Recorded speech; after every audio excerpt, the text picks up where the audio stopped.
Story 1. The VANISA Cheyenne mile marker. Robert Hayes had been hauling freight across Interstate 80 for 23 years, and he thought he'd seen everything the American highway system had to offer. From blizzards in Wyoming to dust storms in Nevada, from mechanical failures in the middle of nowhere to close calls with drunk drivers, Robert had experienced it all and lived to tell the tale. He was a professional, the kind of trucker who kept meticulous logs, maintained his rig like it was a luxury vehicle, and knew every truck stop, rest area, and shortcut between New York and San Francisco. But nothing in those 23 years could have prepared him for what happened on a clear autumn night in October of 2022. Robert was hauling electronics from Chicago to Sacramento, running his usual route through Nebraska. The weather was perfect, unseasonably warm for mid-October, with a full moon hanging low in the sky like a luminous pearl. He'd left the Flying J in North Platte around 8 in the evening, planning to make it to the Loves in Big Springs before catching a few hours of sleep. The highway stretched out before him, empty and inviting, the kind of peaceful drive that made the job worthwhile. His CB radio crackled occasionally with distant chatter from other drivers, and his GPS showed him making good time. Around mile marker 279, Robert noticed something odd. The marker itself looked normal enough, a standard green reflective sign on the shoulder, but as his headlights swept past it, he could have sworn he saw it twice. He shook his head, thinking his eyes were playing tricks on him after hours on the road.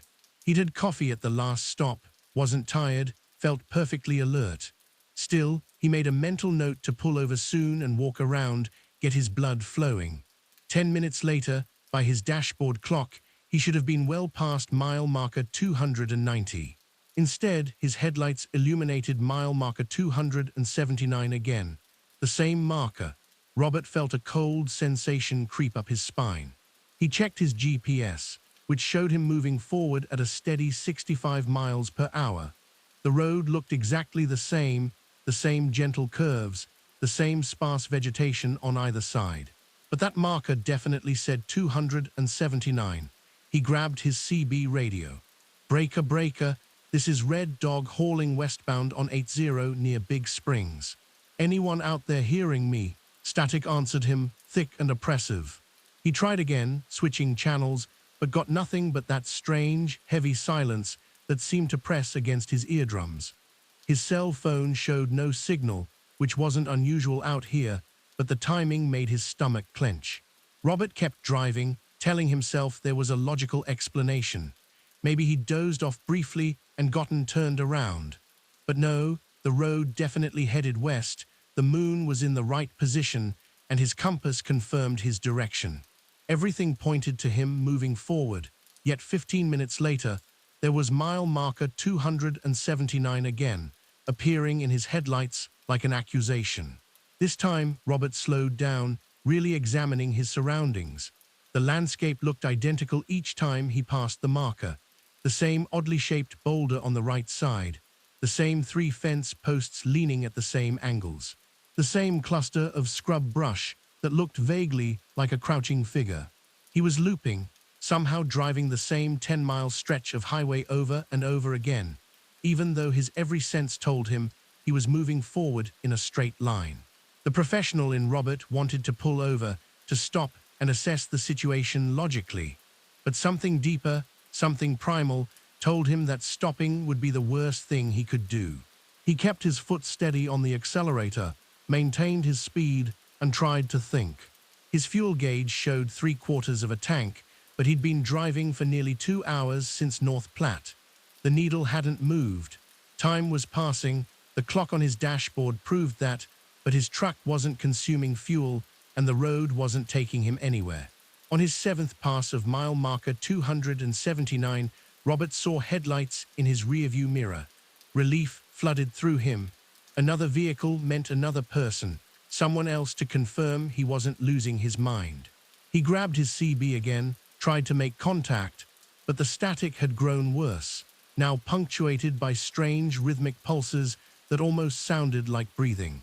The headlights behind him grew closer, and Robert realized they were approaching fast, too fast for the conditions and the regulations.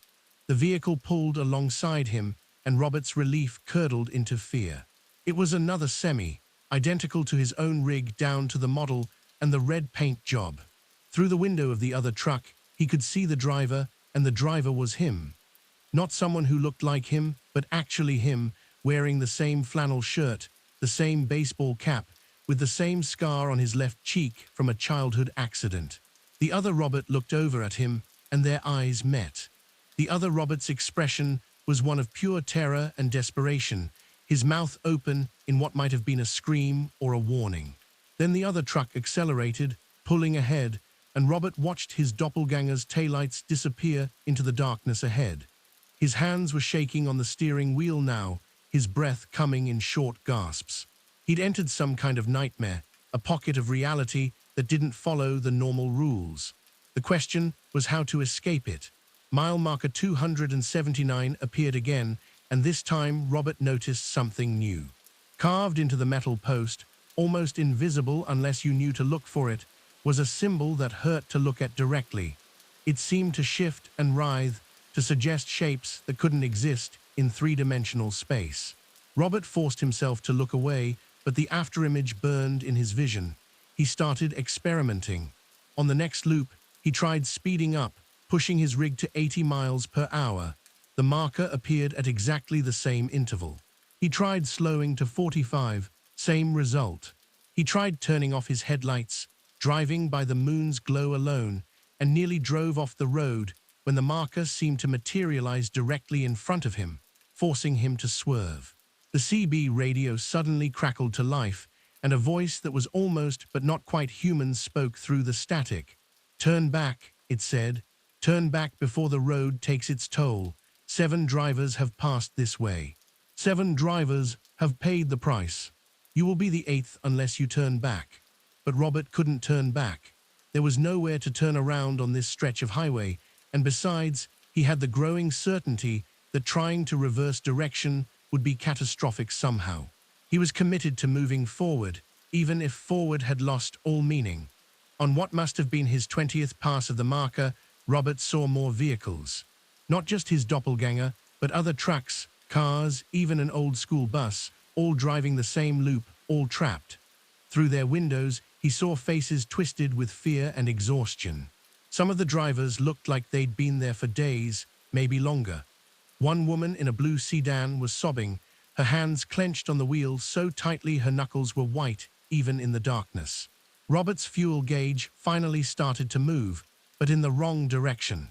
The needle was climbing, approaching full, then going past it, the indicator pushing into the red zone beyond the maximum mark. His engine temperature was doing the same thing, rising past normal into dangerous territory, but the engine wasn't getting hotter. If anything, the cab was growing cold, his breath starting to fog in the air. He tried everything he could think of. He honked his horn in patterns, trying to break the cycle with sound. He turned his radio to every channel. He even tried closing his eyes and counting, as if this was some kind of childhood game he could wish away. Nothing worked. Mile marker 279 kept appearing, regular as a metronome, marking time in a place where time had broken. Then, on a pass he'd stopped counting, something changed. As he approached the marker, his headlights caught something new on the shoulder. A figure stood there, humanoid but wrong, too tall and too thin, with limbs that bent at angles that made Robert's eyes water. It turned toward him as he passed, and though it had no face he could see, he felt its attention lock onto him like a physical force. The next time around, the figure was closer to the road. The time after that, it was standing on the asphalt itself. Robert tried to swerve around it, but there was nowhere to go, and he couldn't bring himself to leave the road. The figure grew larger in his windshield, inevitable. And then Robert did something he couldn't explain, even later. Instead of trying to avoid the figure, he aimed straight for it and closed his eyes. He felt no impact, heard no sound, but suddenly the oppressive atmosphere lifted. His ears popped like he'd changed altitude rapidly. His eyes snapped open, and his headlights showed mile marker 290 ahead. He'd broken through somehow. The road was normal again, His GPS showed him moving forward properly, and his CB radio burst to life with normal chatter from other truckers. His fuel gauge had returned to 3/4 of a tank, exactly where it should be. According to his dashboard clock, only 15 minutes had passed since North Platte, though Robert's body insisted he'd been driving for hours. Robert made it to Big Springs, but he didn't sleep. He filed a report with his company about road irregularities that they politely dismissed. He drove Interstate 80 dozens more times over the following months, but he never saw mile marker 279 again. The Nebraska highway maps showed the markers jumping from 278 to 280, as if 279 had never existed. But Robert knew better. Sometimes, late at night, when he was hauling through empty stretches of highway, he'd catch a glimpse in his mirrors of other drivers, trapped in their own loops, circling endlessly through pockets of broken reality. And he'd push his accelerator just a little harder, grateful for every mile marker that appeared in proper sequence, knowing how easily the road could take you somewhere you were never meant to go. Story 2, The Shipment from Nowhere. Patricia Sullivan had been driving refrigerated trucks for 16 years, specializing in pharmaceutical deliveries that required perfect temperature control and absolute reliability.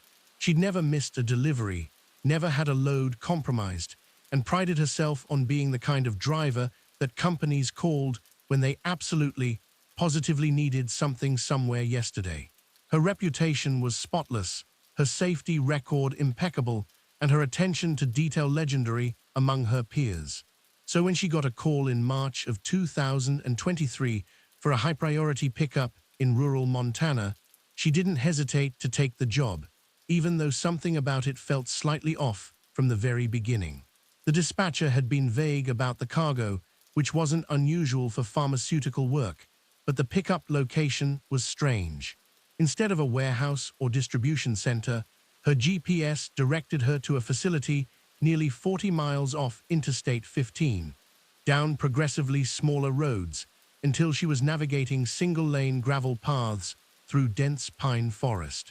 The coordinates provided didn't match any registered business in her commercial database, but the money was exceptional, and the company paying for the delivery was a pharmaceutical firm she'd worked with before. Patricia arrived at the facility just after dawn, and her first thought was that it looked more like a military installation than a pharmaceutical plant. High fences topped with razor wire surrounded a cluster of low, windowless concrete buildings. Security cameras tracked her progress as she approached the gate, and when she stopped, a speaker crackled to life before she could even announce herself. "Driver Sullivan," the voice said, flat and emotionless, "proceed to loading bay 3. You have been cleared." The gate swung open automatically, and Patricia felt a crawling sensation between her shoulder blades as she drove through. The facility felt wrong somehow, too quiet, too sterile. There were no other vehicles visible, no signs of normal activity, just those blank concrete buildings and the cameras watching her from every angle. Loading bay 3 was open and waiting, and as Patricia backed her refrigerated trailer up to the dock, she noticed that the bay doors were unusually thick, like something designed for a bunker rather than a loading area.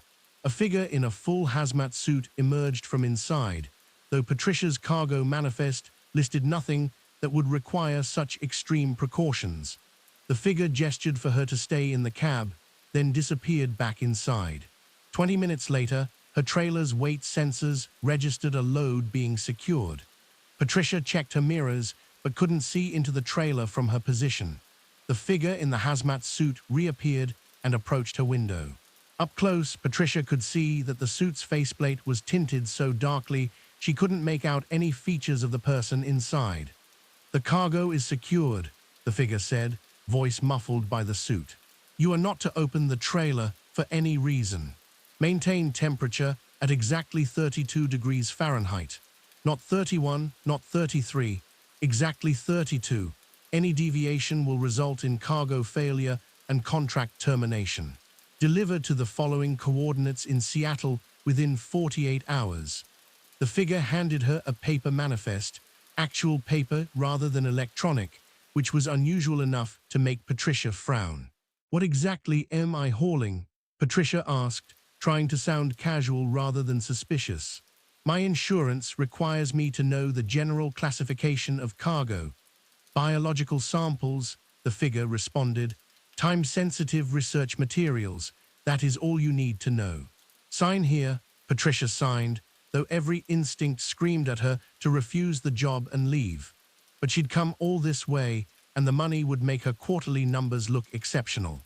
The gate closed behind her with a finality that made Patricia shiver, and she started the long drive back to Interstate 15. Her refrigeration unit hummed steadily, maintaining the precise temperature required. Everything seemed normal for the first hour. Then the noises started. At first, Patricia thought it was just the normal sounds of cargo shifting, boxes settling into place as the truck moved. But these sounds were different, rhythmic, and deliberate, like something moving around inside the trailer deliberately. She checked her temperature gauge compulsively, exactly 32 degrees. The refrigeration unit was working perfectly, but the sounds continued, and they seemed to be getting closer to the front of the trailer, approaching the bulkhead that separated the cargo area from her cab. Patricia tried to radio back to the facility, but her CB got only static. Her cell phone showed no signal, which made sense given how remote she was.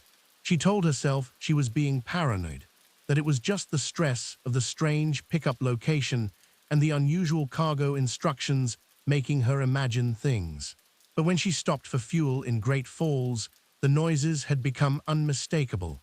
Something was definitely moving in her trailer, and it was moving in patterns that didn't match shifting cargo. She walked around her rig during the fuel stop, checking the trailer seals. They were intact, marked with special tamper-evident tags that showed no signs of interference. The refrigeration unit was maintaining perfect temperature.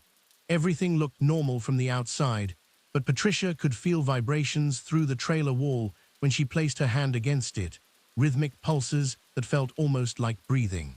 A fellow trucker at the pump noticed her expression. "You all right there?" he asked, concern evident in his weathered face. "Yeah, just a weird pickup," Patricia said. "You ever haul anything that gave you bad vibes?" The trucker laughed. "All the time. That's why I stick to dry goods now. Refrigerated loads always creep me out, knowing there's all kinds of stuff that needs to be kept cold. Medical waste, organs, who knows what else. Try not to think about it too much." But Patricia couldn't stop thinking about it. Back on the highway, the noises intensified. They were definitely coming from something alive, she was sure now. Whatever was in her trailer was moving, possibly even trying to communicate. The sounds had developed a pattern, series of thuds and scrapes that repeated with slight variations, like someone trying to tap out a message they didn't quite know how to form. She pulled over on a deserted stretch of Highway 200, her hands shaking on the wheel. The smart thing would be to call the company, report the irregularities, and wait for instructions. But her cell phone still showed no signal, and something told her that even if she could call, she wouldn't get any helpful answers. Instead, she sat in her cab as darkness fell, listening to the sounds from her trailer grow more insistent. Around midnight, the temperature alarm went off. Patricia's heart jumped into her throat. The display showed the temperature climbing, 33 degrees, then 34. The refrigeration unit was running full blast. She could hear it straining, but the temperature kept rising. 35 degrees, 36. Whatever was in the trailer was generating heat, more heat than her industrial refrigeration system could compensate for. The noises became frantic, no longer rhythmic, but chaotic and desperate. Patricia heard sounds that couldn't possibly come from medical samples or biological research materials. She heard what sounded like voices, multiple voices, speaking in whispers that seemed to seep through the bulkhead into her cab. She couldn't make out words, but the tone was pleading, desperate, terrified. At 39 degrees, the voices suddenly stopped. The temperature stabilized and then started dropping again fast. 40 degrees, 38, 35. The refrigeration unit wasn't even running anymore, but the temperature plummeted. 32, 30, 25. The display showed numbers that shouldn't be possible with her refrigeration unit. Patricia's breath fogged in the suddenly freezing cab. She turned on her engine, cranked the heat, but the cold was seeping from the trailer, unnatural and overwhelming. Ice was forming on the inside of her windows. Her fingers were going numb. Through the fogged glass, she saw movement outside the truck, shadows that didn't correspond to any light source, shapes that moved wrong, flowing rather than walking. She started driving purely on instinct, knowing only that she needed to keep moving. The temperature gauge showed 10 degrees now, then 0, then negative numbers. Frost covered every surface in her cab. Her diesel fuel should have started gelling in these temperatures, but the engine ran smoothly, as if the normal laws of physics had been suspended. The shadowy figures followed her, keeping pace with her truck despite her speed. They seemed to flow alongside her, sometimes appearing to move through solid objects like trees and road signs. Patricia kept her eyes locked on the road, refusing to look directly at them, knowing somehow that direct observation would be dangerous. She drove for hours, maybe days, time becoming slippery and uncertain. The landscape outside her windows didn't change in the ways it should. She should have been moving through different terrain, different towns, but everything looked the same dark forest, the same empty road, the same following shadows. Her fuel gauge stayed at half full, no matter how far she drove. The clock on her dashboard cycled through times that didn't match the unchanging darkness outside. Then, as abruptly as it had begun, everything normalized. Patricia found herself on Interstate 90 approaching Seattle, her GPS showing her on schedule for the delivery. The temperature gauge read exactly 32 degrees. Her phone showed signal again. The shadows were gone. According to her logs, only 36 hours had passed since she'd picked up the cargo, well within her delivery window. The delivery address was another unremarkable facility, this one on the outskirts of Seattle. As Patricia backed up to the loading dock, she saw the same type of figures in hazmat suits waiting for her. They unloaded her trailer quickly and efficiently, and one of them approached with her payment authorization. "Any issues during transport?" the figure asked. Patricia opened her mouth to describe everything that had happened, then stopped. Something told her that these people knew exactly what their cargo did during transport, that this wasn't the first time, and that asking questions would be dangerous. "No issues," she said. "Temperature maintained at exactly 32 degrees the whole way." "Excellent," the figure said. "We may have more work for you in the future." Patricia drove away, and as soon as she was clear of the facility, she pulled over and opened her trailer for the first time since loading. It was empty except for frost patterns on the walls, complex geometric designs that seemed to writhe and shift when she looked at them directly. And written in the frost, in letters that melted even as she watched, were words. "Thank you for the ride." Patricia never took another pharmaceutical job. She switched to hauling dry goods, household items, anything that didn't require refrigeration. But sometimes, on cold nights when she's driving through empty highways, she feels that unnatural chill again and sees shadows moving alongside her truck. And she wonders what exactly she'd transporting, where it had really come from, and what it was doing now in whatever dimension or reality it inhabited. Story 3. The Endless Rest Stop. Marcus Thompson had been hauling freight for 12 years, mostly running routes through the Southwest, and he thought he knew every truck stop, rest area, and wide spot in the road between California and Texas. He was wrong. In June of 2023, Marcus discovered a rest stop that wasn't on any map, couldn't be found by any GPS, and followed rules that had nothing to do with the normal world he thought he understood. It started with a simple need to use the restroom.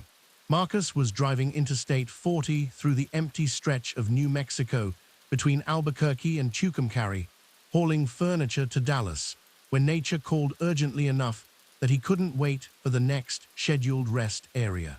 He drank too much coffee at the last truck stop, a rookie mistake for someone with his experience, but the coffee had been unexpectedly good and he'd indulged. The highway was nearly empty, just the occasional car passing in the opposite direction, and Marcus, was contemplating the uncomfortable possibility of having to pull over on the shoulder when he saw a sign indicating a rest area in 2 miles. He didn't remember a rest area on this stretch, but he was grateful for it nonetheless. Sometimes the state added facilities that his GPS didn't know about yet. The rest area appeared exactly where the sign promised, a standard-looking facility with a parking lot, restrooms, and a covered picnic area. A few other vehicles were scattered around the lot: 2 cars, another semi, and an RV. Marcus pulled in, parked his rig, and headed for the restroom, relieved to have made it in time. The restrooms were clean but odd. Everything was just slightly wrong in ways Marcus couldn't quite identify. The tiles were the right color and shape, but seemed to reflect light incorrectly. The mirrors showed his reflection, but with a delay of a second or two, his image moving just after he moved. The sounds were muffled, as if the room were soundproofed more thoroughly than a simple highway rest stop needed to be. Marcus finished his business quickly, unnerved by the strange atmosphere, and went to leave. But when he pushed the door, it didn't open. He pushed harder, thinking it was stuck, but the door didn't budge. There was no lock, no obvious obstruction, but the door simply wouldn't move. He tried the window, but it was sealed shut, and when he tried to break the glass with his elbow, it didn't even crack. Fighting panic, Marcus tried his cell phone. No signal, which wasn't unusual in rural New Mexico, but frustrating nonetheless. He shouted for help, pounding on the door, and after a few minutes heard footsteps approaching. The door swung open easily from the outside, and another trucker stood there, looking concerned. "You okay, buddy?" the man asked. He was older, maybe in his 60s, with a weathered face and tired eyes. "Door was stuck," Marcus said, embarrassed now. "Couldn't get it open from the inside." "Yeah, that happens here sometimes," the older trucker said, which was a strange response. "Name's Bill. You new to this rest stop?" "First time," Marcus said. "Didn't even know it was here." "Not on my GPS." Bill's expression changed, becoming somber. "It's not on anybody's GPS, and I've got some bad news for you. You're not leaving anytime soon." Marcus laughed, thinking it was a joke, but Bill's face remained serious. "What do you mean? Come outside. I'll show you." Marcus followed Bill out to the parking lot, and that's when he noticed something impossible. His truck was still where he'd parked it, but there were now 5 other semis in the lot, where there had been only one before. And more unsettling, when he looked toward the highway, he couldn't see it. Where Interstate 40 should have been, there was only a shimmering heat haze that hurt to look at directly. "Welcome to the rest stop," Bill said. "Nobody knows what it is or why it exists. I've been here for 3 days. Some of these other folks have been here for weeks. That guy in the blue sedan, 6 months. Marcus felt reality tilt around him. "That's impossible. I just pulled off the highway. I can leave whenever I want." "Try it," Bill said simply.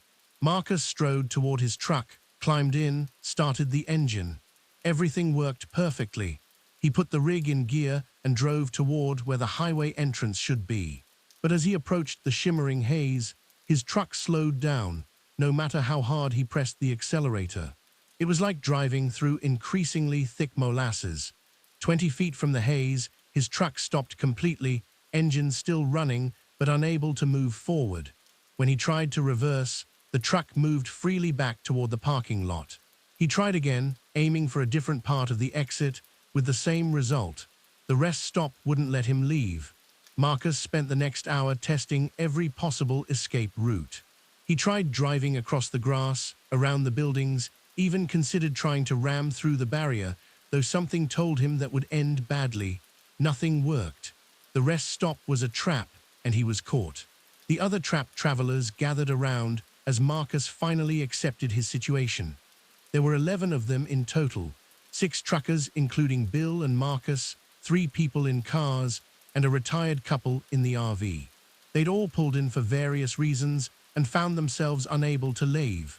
"There are rules here," a woman named Sarah explained. She'd been trapped for 2 weeks, she claimed, though she looked healthy enough despite her ordeal. "The restrooms and the water fountains work. The vending machines always have food, and they never run out, and you never need money, but you can't leave until the rest stop lets you go." "Lets you go?" Marcus repeated. What does that mean? Nobody knows exactly, Bill said. Sometimes, randomly, someone will just be able to drive away. The barrier drops for them and they can reach the highway. We've seen it happen. 3 people have left since I got here, but there's no pattern we can figure out, no way to make it happen. Marcus spent the first day in a state of surreal disbelief, alternating between trying to escape and sitting in his truck, convinced he'd wake up from this nightmare. His cell phone never found signal. His CB radio picked up only static. The clock on his dashboard continued ticking, marking hours that felt increasingly meaningless. The trapped travelers had developed a community of sorts. They shared food from the endlessly stocked vending machines, which dispensed items without requiring payment. They told stories, played cards using a deck someone had in their car, and tried to keep each other's spirits up. But underlying every interaction was the desperate fear that they might be trapped here forever. On the second day, Marcus noticed the temporal anomalies. His watch said it was 3 in the afternoon, but the sun's position suggested early morning. When he checked again an hour later, his watch said 4 p.m., but the sun hadn't moved. Other travelers confirmed the same experience. Time was broken here, moving forward by the clocks, but not matching the outside world. The night of the second day, things got worse. Marcus was trying to sleep in his cab when he heard screaming. He rushed outside to find Sarah standing in the parking lot, pointing at the sky. Where stars should have been, there were shapes, massive and incomprehensible, moving through what might have been the atmosphere or might have been something else entirely. They were too large, too complex, following geometries that human eyes weren't meant to process. Don't look at them too long, Bill warned, pulling Marcus's gaze away. Couple of people have. They go catatonic, just stand there staring up until we physically move them. Takes them days to snap out of it. The shapes moved across the sky for hours, and the trapped travelers huddled in the covered picnic area, avoiding the sight. Marcus understood then that this rest stop wasn't just a pocket of space cut off from the normal world. It was a thin place, somewhere the barriers between realities were weak, and things from elsewhere could be seen. On the third day, Marcus tried to investigate the rest stop itself more thoroughly. The building was simple enough. Restrooms, the covered picnic area, some vending machines. But when he walked around to the back, he found a door he hadn't noticed before. It was metal, unmarked, with no visible handle or lock. When he touched it, the door was ice cold, far colder than the New Mexico summer could explain. "Don't try to open that," a voice said behind him. Marcus turned to find an elderly man he hadn't seen before, though he thought he'd met all the trapped travelers. "That door doesn't go anywhere you want to be." "Who are you?" Marcus asked. "Someone who's been here a very long time," the man said. "Long enough to learn some of the rules. The rest stop takes people, but it also serves a purpose. It's filtering something, keeping something out, or maybe keeping something in. The people trapped here are incidental. We're not the point." "What is the point?" "Maintaining the boundary. This place exists between what is and what could be. Every person trapped here adds weight to this side of reality, keeps the boundary stable. That's why people get released randomly. The rest stop only needs so many of us at a time." Marcus wanted to dismiss the old man as crazy, but given everything else he'd experienced, the explanation made as much sense as anything. "How do we get released?"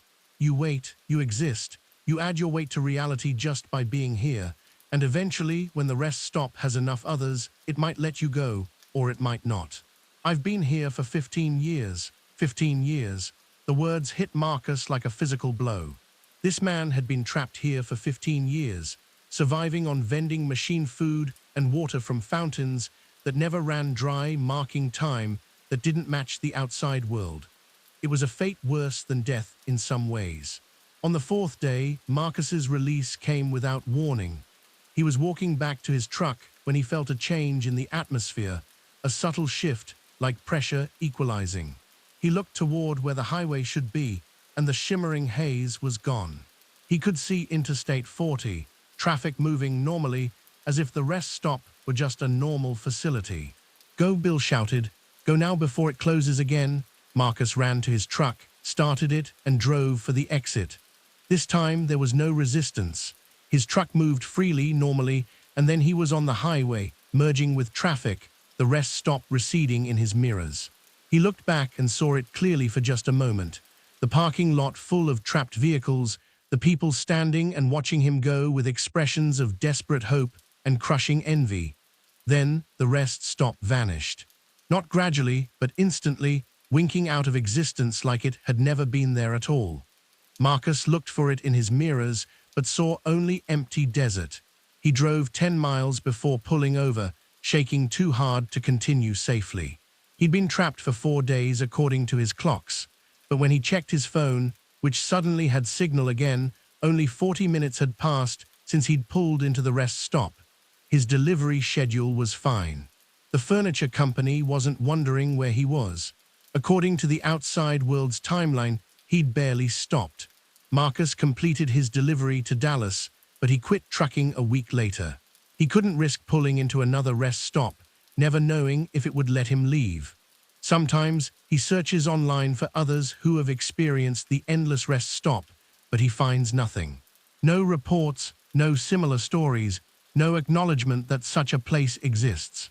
But he knows it's out there, somewhere on a highway that could be anywhere, waiting for the next driver who needs to use the restroom urgently enough to pull off at an unfamiliar exit. And he thinks about the people still trapped there, especially the old man who'd been there for 15 years, adding their weight to reality, serving a purpose they didn't choose and couldn't escape. Story 4: The Wrong Frequency. Jennifer Martinez had been driving long-haul routes for 14 years and considered her CB radio one of her most essential pieces of equipment. Unlike newer drivers who relied primarily on cell phones and GPS, Jennifer appreciated the community aspect of the CB, the way it connected her to other truckers, provided real-time information about road conditions, and helped combat the loneliness of endless highway miles. She'd heard countless conversations over the years, made friends she'd never met in person, and learned to recognize regular voices on her usual routes. But in August of 2022, Jennifer's CB picked up a frequency that changed everything she thought she understood about communication and reality. She was hauling agricultural equipment from Iowa to Oregon, running Interstate 80 through Nebraska on a clear afternoon when her CB started acting strangely. Jennifer had been listening to a conversation between two truckers discussing a speed trap near Grand Island when the signal suddenly cut out, replaced by static. This happened occasionally when passing under bridges or through dead zones, so Jennifer didn't think much of it until the static resolved into a voice. "Assistance required," the voice said, clear despite the underlying hiss. "This is northbound trucker requesting immediate assistance. Location is Interstate 80, mile marker 312. Assistance required." Jennifer checked her GPS. Mile marker 312 was about 15 miles ahead of her current position. She keyed her mic. "This is westbound driver, reading you clear. What's your 20 and what kind of assistance do you need?" The voice responded immediately, but something about it was wrong.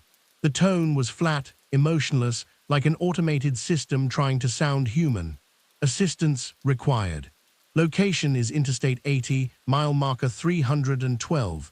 Assistance required." Jennifer tried again. "Copy that. What's the nature of your emergency? Mechanical failure? Medical issue? Assistance required. Location is Interstate 80, mile marker 312. Assistance required." The same words, the same inflection, like a recording. Jennifer felt uneasy, but decided to continue toward the mile marker anyway. If another trucker was in genuine trouble and unable to communicate properly, she couldn't just ignore it. The CB code was clear. You helped fellow drivers when they needed it. She switched channels, trying to raise other truckers to see if anyone else had heard the strange transmission. But every channel she tried was silent, not even the normal background chatter that typically filled the airwaves. It was like every other CB radio in the region had suddenly gone dead, leaving only Jennifer and the strange, repeating voice. As she approached mile marker 312, Jennifer slowed down, scanning both sides of the highway for a disabled truck or any sign of distress. The highway was empty. No trucks, no cars, no visible problems. Just endless Nebraska farmland stretching to the horizon under a cloudless sky. "This is westbound driver at mile marker 312, Jennifer transmitted. "I'm at your location, but I don't see any vehicles in distress. Please respond with your exact position." The static returned, thick and oppressive, and then the voice spoke again, but this time it was different. "Thank you for responding. We can see you. Please proceed to mile marker 319. Assistance required at mile marker 319. The "we" made Jennifer's skin crawl, and the idea that whoever was transmitting could see her felt invasive and threatening. She considered ignoring the new instructions and continuing on her route, but professional responsibility and curiosity pushed her forward. 7 miles. She'd check mile marker 319, and if she found nothing there, she'd consider this a prank or some kind of radio malfunction and forget about it. The 7 miles felt longer than they should have. The highway remained eerily empty, and Jennifer realized she hadn't seen another vehicle for at least 20 minutes, which was unusual even on less traveled stretches of interstate. The sky was still clear, but the light had taken on a strange quality, too bright and too flat, like she was driving through a photograph rather than a real landscape. Mile marker 319 appeared, and this time there was something to see. A semi was pulled off on the shoulder, its hazard lights flashing. The truck looked old, a model Jennifer recognized from the early 2000s, well-maintained but definitely not new. She pulled over behind it, leaving plenty of space, and grabbed her CB mic. "This is westbound driver. I'm behind the disabled vehicle at mile marker 319. Driver, are you in your cab?" No response on the CB, but as Jennifer watched, the driver's door of the other truck opened and someone climbed down. From a distance, the figure looked normal enough, but as it walked back toward Jennifer's truck, she noticed the way it moved was off. The gait was too smooth, too regular, lacking the small variations and irregularities of natural human movement. The figure stopped about 20 feet from Jennifer's truck and waved, gesturing for her to come out. Jennifer stayed in her cab, every instinct screaming danger. Through her windshield, she could see the figure more clearly now, and what she saw made her blood run cold. It looked human, wore what appeared to be typical trucker clothing, but its face was wrong. The features were all there, but they seemed flat, two-dimensional, like a photograph stretched over a mannequin. Jennifer reached for her cell phone to call for help, but the screen showed no signal. Her CB crackled to life again, that same flat voice now clearly coming from the figure outside, though its mouth didn't move. "Assistance required. Please exit your vehicle." "Assistance required." What kind of assistance? Jennifer demanded, knowing she wouldn't get a real answer but needing to say something. "We require a driver. The route must be completed. Please exit your vehicle and approach." Jennifer's hand moved to her gear shift. She was leaving right now, and whatever this thing was could find another victim. But when she tried to put her truck in gear, nothing happened.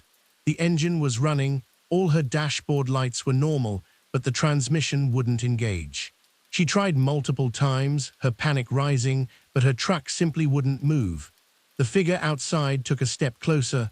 "Please do not be alarmed. Assistance required. The route must be completed. We have been waiting for a suitable driver." "Waiting for how long?" Jennifer asked, stalling while she tried to figure out a way to escape. 17 years, 4 months, and 9 days. The previous driver failed to maintain the schedule. A replacement is required.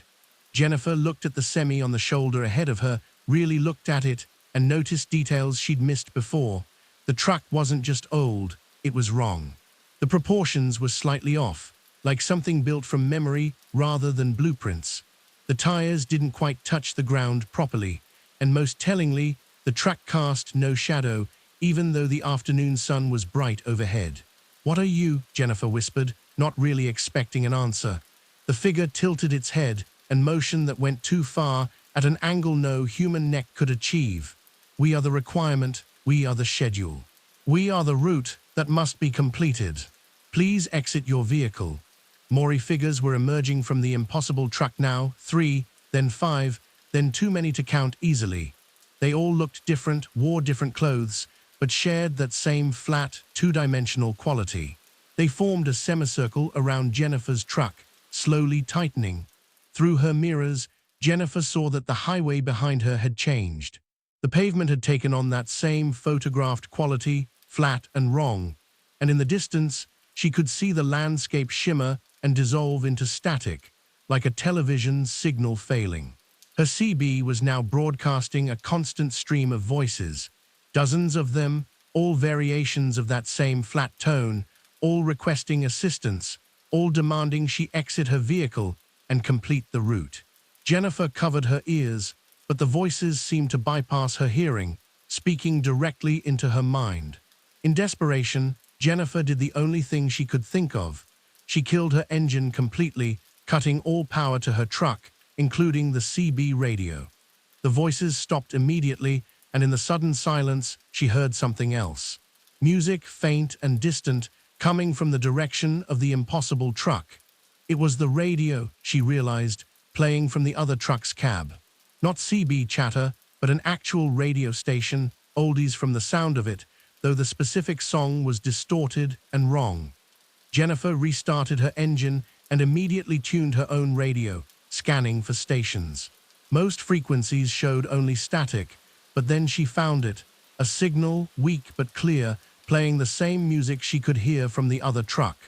As soon as she locked onto the frequency, everything changed. The figures outside froze in place, their flat faces all turning toward her simultaneously. The music grew louder, more distorted, and underneath it Jennifer could hear voices, dozens of them, maybe hundreds, all whispering frantically. Unlike the flat CB voices, these sounded human, desperate, pleading for help. The figures began to dissolve, their forms breaking apart like ash in wind. The impossible truck shimmered and started to fade. And suddenly, Jennifer's transmission engaged. Her truck lurched forward, tires finding purchase on pavement that felt solid again. She accelerated hard, not looking back, focusing entirely on the road ahead. The highway normalized gradually, the flat photographic quality fading, real depth and dimension returning to the landscape. Other vehicles appeared, normal traffic, and Jennifer nearly sobbed with relief when she saw them. Her CB returned to normal function, picking up standard chatter from other truckers. Her cell phone showed signal again. Jennifer drove for 3 hours straight before stopping, needing to put as much distance as possible between herself and mile marker 319. When she finally pulled into a truck stop, her hands were still shaking. She checked her logbook and discovered something impossible. According to the timestamps, she'd somehow gained 40 minutes. The encounter that felt like it had lasted at least an hour had taken negative time, as if reality had compensated for the period when she'd been outside normal causality. She never reported the incident officially, knowing how it would sound. But Jennifer started researching, carefully, looking for similar reports from other truckers. She found scattered stories, mostly dismissed as pranks or hallucinations, about strange CB transmissions on Interstate 80 in Nebraska. Requests for assistance at specific mile markers. Drivers who responded and were never seen again. One story mentioned a trucker named Thomas Walker who disappeared in 2005 while hauling through Nebraska, vanishing between truck stops with no trace ever found. Jennifer drove Interstate 80 dozens more times over the following months, but she never heard that frequency again. She passes mile marker 319 regularly, and it always looks normal, just another marker on an endless highway. But sometimes, late at night, when the CB is quiet, she'll catch fragments of that same flat voice on rarely used channels, still requesting assistance, still demanding that the route be completed. And she wonders how many drivers have responded over the years, how many have found those impossible trucks and those wrong figures, and whether any of them besides her managed to escape. She wonders if Thomas Walker and the others are still out there somehow, trapped in that photographed reality, completing a route that never ends. And she makes absolutely certain to never, ever respond to any CB transmission that sounds too flat, too perfect, too wrong. Because next time, she might not find the right frequency to break free. Story 5. The Hitchhiker Who Knew. David Zimmerman had been hauling freight across America for 19 years, and he'd picked up exactly 0 hitchhikers in all that time. It was a strict personal policy, reinforced by company regulations and common sense. Too many horror stories existed about hitchhikers gone wrong, from drivers who'd been robbed to those who'd simply disappeared after stopping for a stranger. David believed in helping people when he could, but he drew the line at allowing unknown individuals into his cab where he'd be vulnerable for hours or days. So when he found himself pulling over for a hitchhiker on Highway 50 in Nevada in September of 2023, he couldn't explain why he did it. His hands moved the wheel, his foot hit the brake, and his truck pulled over, all without conscious decision, as if something else was controlling his actions. The hitchhiker was standing by the roadside in the middle of the Nevada desert, miles from any town or rest stop, which should have been David's first warning. Nobody just appears in the middle of nowhere like that. The figure wore a long coat despite the September heat and a wide-brimmed hat that shadowed its face. David couldn't tell from his elevated cab position whether the person was male or female, young or old. But even as every rational part of his brain screamed at him to drive away, he watched his own hand reach for the door release. The hitchhiker climbed into the cab with an unnatural grace, moving too smoothly for someone who'd supposedly been standing in the desert sun. Up close, David still couldn't make out the person's features clearly. The shadows under the hat brim seemed deeper than they should be, almost solid, obscuring everything above the chin. When the hitchhiker spoke, the voice was neither clearly male nor female, a strange, neutral tone that seemed to come from everywhere and nowhere. "Thank you for stopping. I need to reach Ely before midnight." David found his voice, though it came out rougher than intended. "I'm heading to Salt Lake City. I can get you to Ely, but I've got to ask, how did you get out here? There's nothing for miles." "I've been traveling a long time," the hitchhiker said, which wasn't really an answer. "You're David Zimmerman. You've been driving for 19 years. You have a wife named Sandra and 2 daughters, Emily and Michelle. Emily is studying veterinary medicine. Michelle just got engaged. You're worried about making the payment on your truck next month." The personal information hit David like a series of slaps. "How the hell do you know all that?" "I know many things, David. For instance, I know that in 47 miles, there will be a Jeep on the highway, disabled with engine trouble. The driver is a young man named Marcus. He has a gun in his glove compartment, and he's desperate enough to use it. If you stop to help him, he will rob you, and during the robbery, his gun will discharge accidentally. The bullet will sever your femoral artery. You'll bleed out on the highway before help arrives. Your family will get your life insurance, but Sandra will never fully recover from the loss." David's mouth went dry. "That's oddly specific. I told you I know many things. I know all the things that might happen, and some things that will happen, and a few things that must happen. Your death in 47 miles is not one of the things that must happen, which is why I'm here. You're going to see that Jeep, and every instinct will tell you to stop and help, because you're a good man, David. But today, you need to keep driving. You're saying you're here to save my life. I'm saying I'm here to ensure a specific sequence of events. Your continued existence is necessary for that sequence. In 4 years, your daughter Emily will treat a dog that belongs to a geneticist named Dr. Reeves. They will fall in love and marry. Their daughter, your granddaughter who doesn't exist yet, will grow up to make a discovery that shifts the course of human history. But none of that happens if you die on this highway today." David's hands were white-knuckled on the steering wheel. Every word from the hitchhiker felt true in a way he couldn't explain, as if reality itself was confirming the statements. "Who are you? What are you?" "I am a correction, a small adjustment to probability. There are many of us, walking the roads, riding in vehicles, ensuring that certain events occur and certain others don't. Usually, people don't remember us after we leave. The fact that you're still conscious and questioning suggests your timeline is more resilient than most. Or perhaps I want you to remember. They drove in silence for a while, David's mind racing.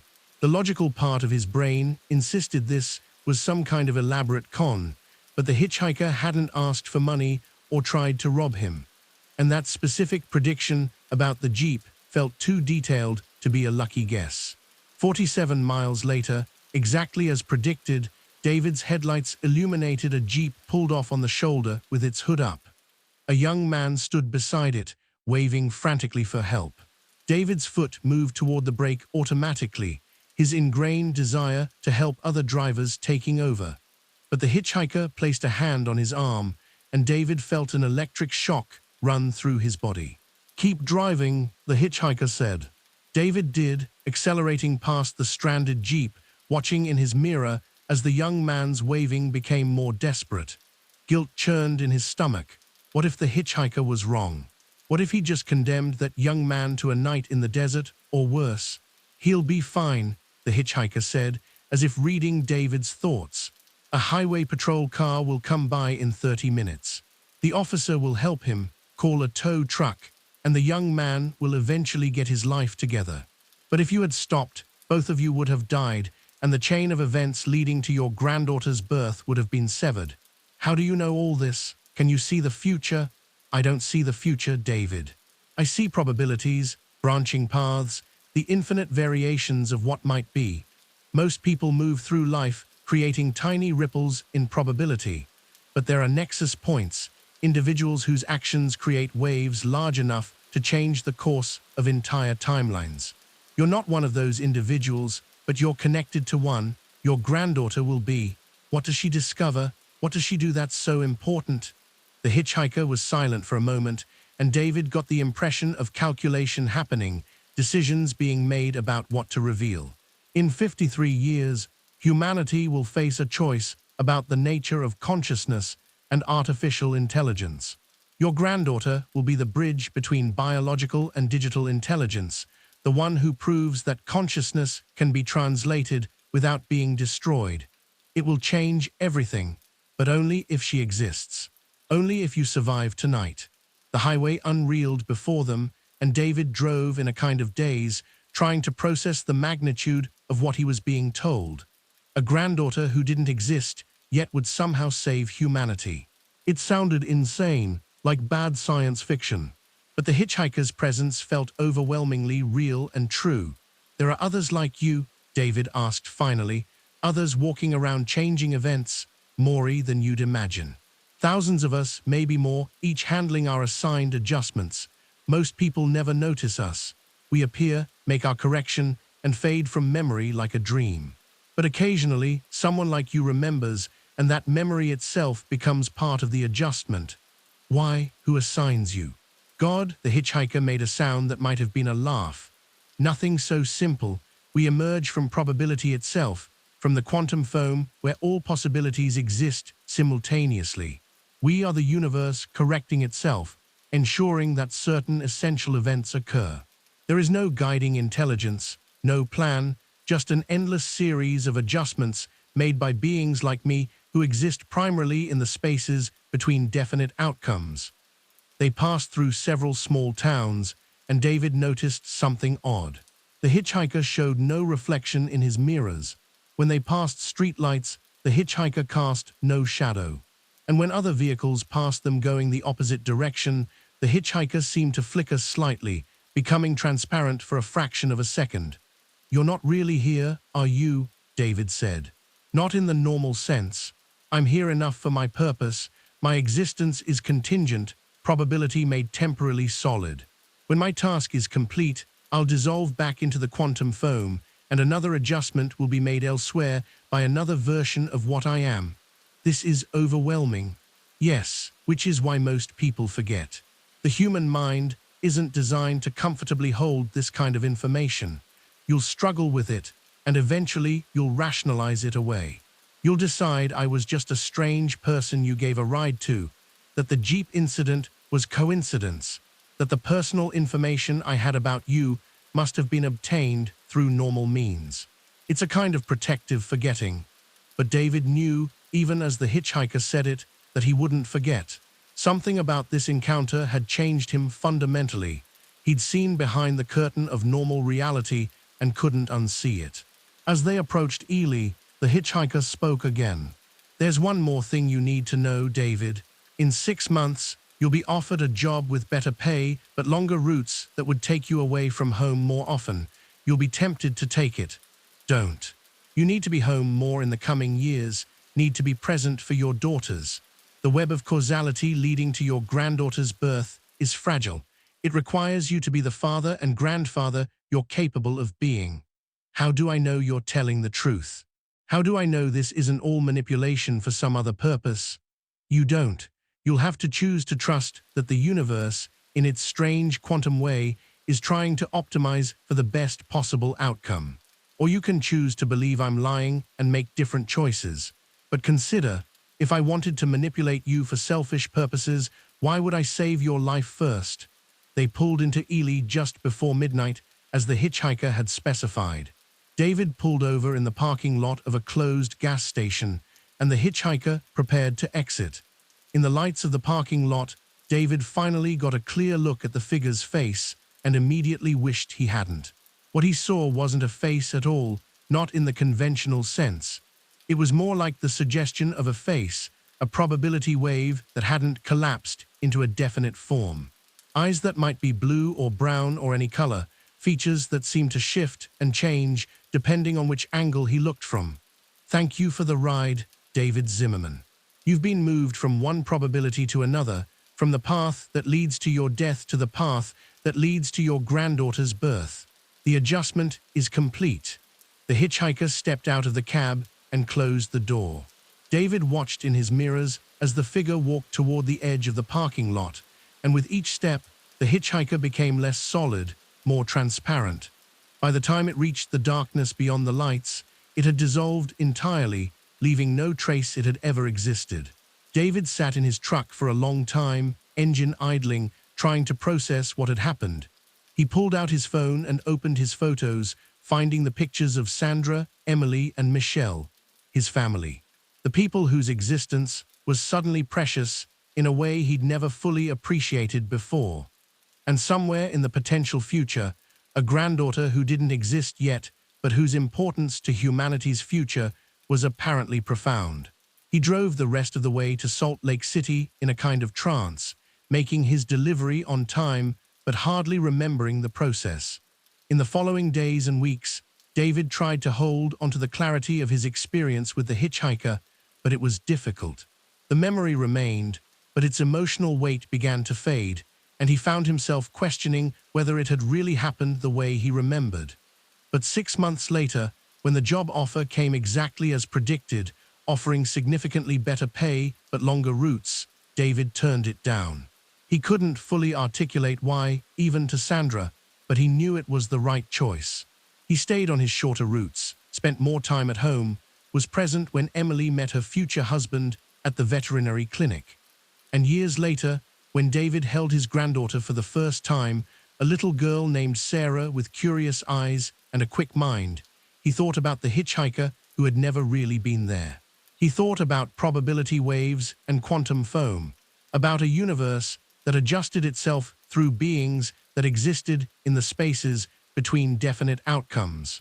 He thought about how one random decision to pick up a hitchhiker had led to this moment, this child, this future. Sarah grew up brilliant and strange, obsessed from an early age with questions about consciousness and the nature of thought. By the time she was 5, she was asking questions about whether computers could really think, whether intelligence was a thing or a process, whether the self was an illusion or a reality. David watched her grow and wondered what discoveries lay ahead, what moments of revelation would eventually justify the hitchhiker's intervention. He never saw the hitchhiker again, never encountered another being from the quantum foam. But sometimes, when he was driving lonely highways late at night, David would look at the side of the road and wonder if others were standing there, waiting for the right driver to pick them up, making their small adjustments to probability. And he would think about how strange and wonderful it was that the universe cared enough about its own future to reach back through time and probability.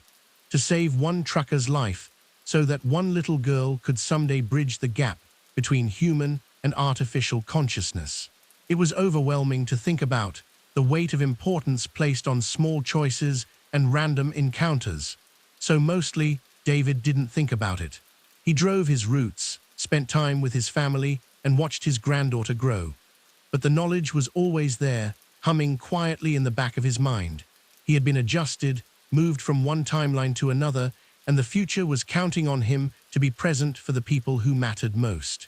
Story 6. The Cargo THAT-SCIMED. Thomas Rivera had been hauling specialized cargo for 21 years, and he prided himself on never asking questions about what he was transporting. In his line of work, discretion was more valuable than curiosity. He'd moved military equipment, prototype technology, medical supplies that came with armed escorts, and once, memorably, what his manifest listed as biological research materials that required him to maintain a temperature of exactly -40 degrees Celsius. Thomas understood that some shipments were sensitive, some were valuable, and some were better left unexamined. But in November of 2022, Thomas picked up a cargo that tested his no-questions policy in ways he'd never imagined. The job came through his usual broker, a company called Apex Logistics that specialized in sensitive shipments requiring experienced drivers with perfect records and security clearances. The pickup was scheduled for 3 a.m. at a facility outside of Baton Rouge, Louisiana, and the delivery destination was a private airfield near Duluth, Minnesota. The pay was exceptional, even by Apex's standards, which should have been Thomas's first warning.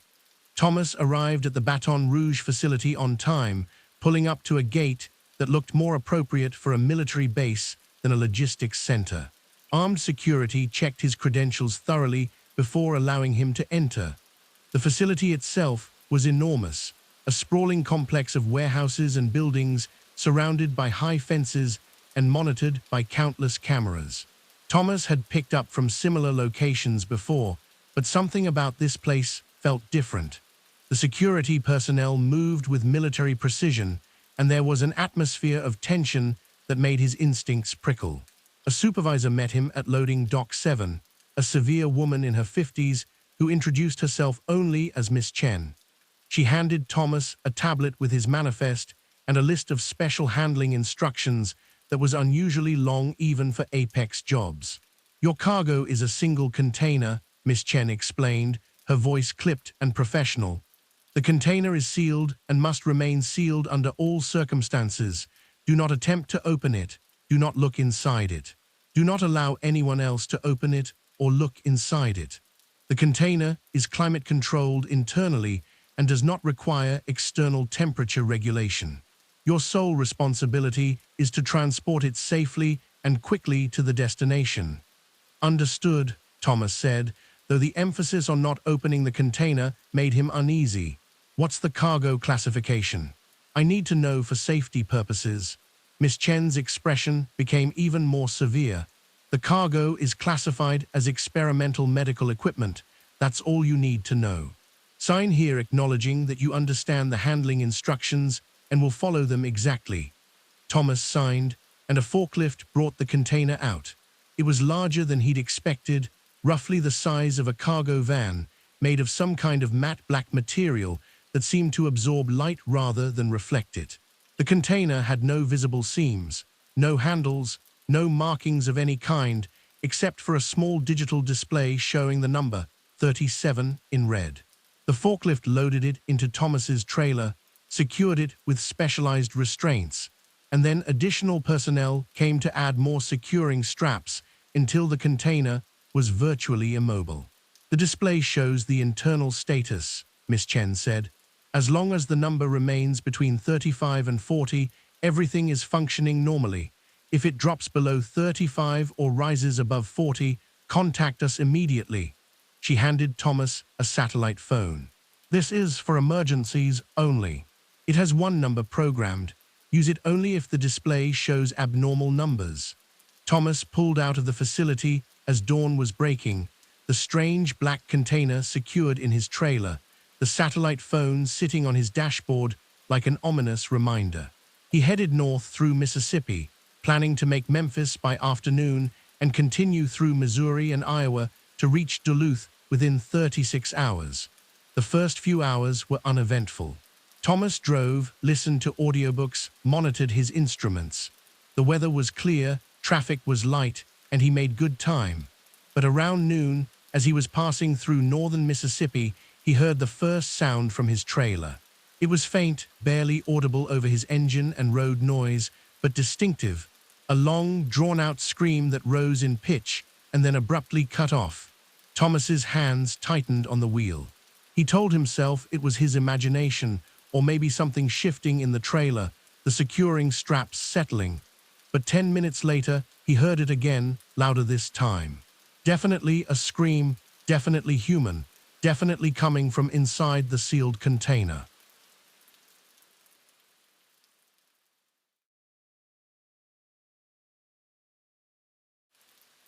At the next truck stop, Thomas pulled over and walked around to his trailer. The container looked exactly the same as when it was loaded. The digital display still showed 37. Thomas pressed his ear against the container's surface, which was cool to the touch despite the November sun, and listened. For a long moment, there was nothing. Then, from inside, he heard breathing, ragged and desperate, and a voice, muffled but intelligible. "Help me, please help me, I don't know where I am. It's so dark, please." Thomas stumbled back from the container, his heart hammering. There was a person inside, a living person, sealed in that black box, calling for help. His mind raced through possibilities. Maybe this was a legitimate medical transport, someone in some kind of specialized life support system who was delirious or confused. Maybe the company had sealed someone inside for their own safety. But those explanations felt hollow, and the raw terror in that voice suggested something much worse.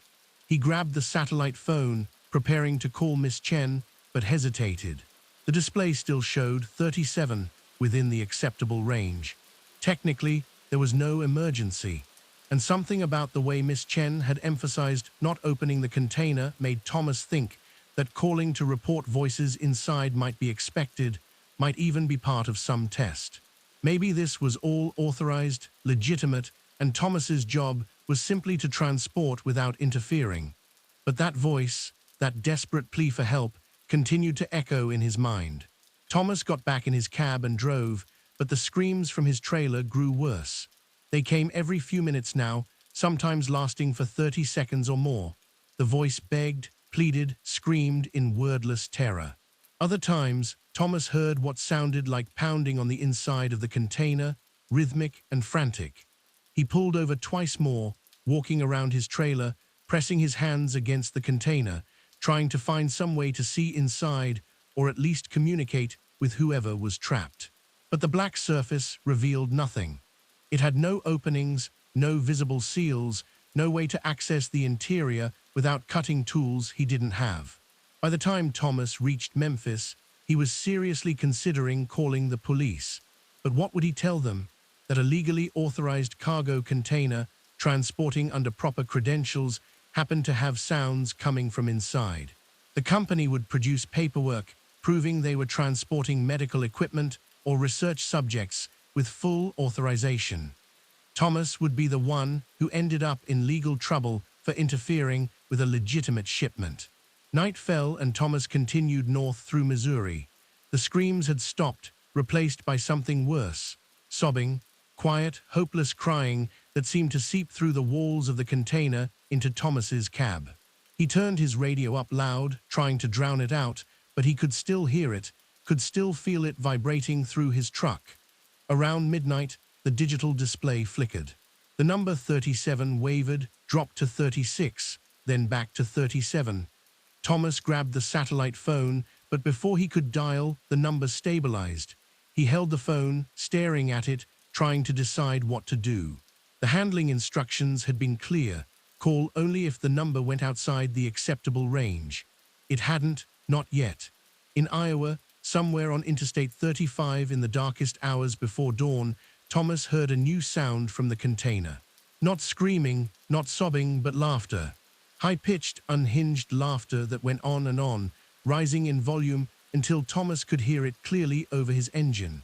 The laughter had a broken quality, the sound of sanity shattering. The digital display dropped to 35, hovered there, then dropped to 34. Thomas immediately called the number on the satellite phone. Miss Chen answered on the first ring, as if she'd been waiting for the call. "Status report. The display is at 34 and dropping," Thomas said. "And I've been hearing sounds from inside the container. Screams, someone's in there and they're in distress." There was a pause, and Thomas could hear muffled conversation in the background. Then Miss Chen spoke again. "The sounds are expected. Do not be alarmed. Continue to your destination. If the number drops below 30, pull over and await further instructions." "Expected?" Thomas's voice rose. "There's a person in there. They're screaming for help." "Mr. Rivera, you signed an agreement not to ask questions about your cargo. You are being well compensated to deliver a sealed container. That is all. The sounds you're hearing are part of the container's function. Continue to your destination." The line went dead. Thomas stared at the phone, feeling sick. Part of the container's function. What did that mean? What kind of function required sealing a person inside and driving them across the country while they screamed? The display dropped to 33, then 32. The laughter from inside the container had stopped, replaced by a sound Thomas couldn't identify, a kind of wet, tearing noise that made his skin crawl. He pulled over on the shoulder, unable to continue driving while that sound echoed from his trailer. The display hit 30 and the satellite phone rang. Thomas answered to find a different voice, male and authoritative. "Mr. Rivera, this is Operations Director Callahan. Your display has reached the critical threshold. Exit your vehicle and move at least 50 yards away from your trailer. Do this immediately." "What? Why? What's happening?" "Do it now. You have approximately 90 seconds." Thomas threw his door open and ran, not stopping until he'd crossed a field and put significant distance between himself and his truck. He turned to watch, his breath coming in gasps, and saw the container begin to glow. Not with normal light, but with a sickly greenish luminescence that seemed to pulse in rhythm with whatever was happening inside. The screaming started again, but it wasn't human anymore. It was something else, something that hurt to hear, a sound that made Thomas's ears ring and his vision blur. The glow intensified and then suddenly cut out, leaving the container dark once more. The display reset to 37. Thomas's phone rang again. "You may return to your vehicle and continue to your destination," Callahan said. "The situation has been resolved." "What the hell was that? What just happened?" "Mr. Rivera, you are being paid not to ask questions. If you continue this line of inquiry, we will terminate your contract, confiscate your truck, and ensure you never work in this industry again. Do you understand?" Thomas understood all too well. He walked back to his truck on shaking legs, climbed into his cab, and drove. The container was silent now. No screaming, no crying, no laughter. Just silence, heavy and oppressive. He delivered the container to the private airfield outside Duluth 34 hours after pickup. A team was waiting, and they unloaded the container quickly and efficiently, transferring it to a waiting cargo plane. Miss Chen was there, and she approached Thomas with an envelope. "Your payment, plus a bonus for professional handling of a difficult situation," she said. "The company appreciates drivers who can follow instructions even under challenging circumstances." Thomas took the envelope, which was thick with cash. "What was in there? What did I transport?" Miss Chen's expression didn't change. "You transporting a sealed container from point A to point B, that's all that happened. That's all that will ever be recorded as having happened. Go home, Mr. Rivera. Forget about this job." Thomas drove home to Houston, the envelope of cash sitting next to him, more money than he'd make in 3 months of normal jobs.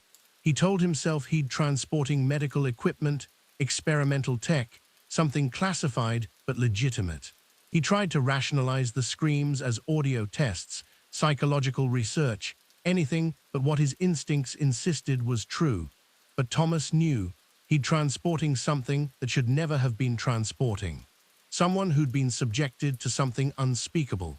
And he delivered them to their destination, had completed the job and taken the money, had been complicit in whatever horror the container represented. He never took another job from Apex Logistics, even though they continued to offer him work at premium rates. He eventually sold his truck and got out of long-haul driving entirely, taking a job managing a warehouse where he never had to transport cargo he couldn't see. But sometimes, late at night, Thomas still hears those screams, still hears that broken laughter, and wonders what number 37 meant, what happened when it dropped to 30, and whether the person inside the container survived whatever process they'd been subjected to. And sometimes he wonders how many other drivers are out there right now, hauling sealed containers across American highways, hearing sounds they can't explain, delivering cargoes they'll never understand, and taking money to forget what they've done. Story 7. The Storm That Followed. Angela Price had been driving trucks for 17 years, mostly hauling freight through the Midwest and Great Plains, and she'd driven through every type of weather imaginable. Blizzards that reduced visibility to zero, thunderstorms that turned highways into rivers, ice storms that made every bridge a death trap, and heat waves that pushed her truck's cooling system to its limits. Weather was part of the job, something you prepared for, respected, and drove through carefully. But in April of 2023, Angela encountered a storm that broke every rule she knew about weather, a storm that seemed to have intentions and awareness, a storm that followed her for reasons she couldn't begin to understand. It started on a perfectly clear morning in Kansas. Angela was hauling machinery parts from Wichita to Omaha, running Interstate 35 through the flat Kansas landscape under cloudless blue skies. The weather forecast predicted clear conditions all day with no chance of precipitation. Angela had her windows down, enjoying the spring air, making excellent time. Around 11 a.m., she noticed a cloud formation in her rearview mirror. That wasn't unusual.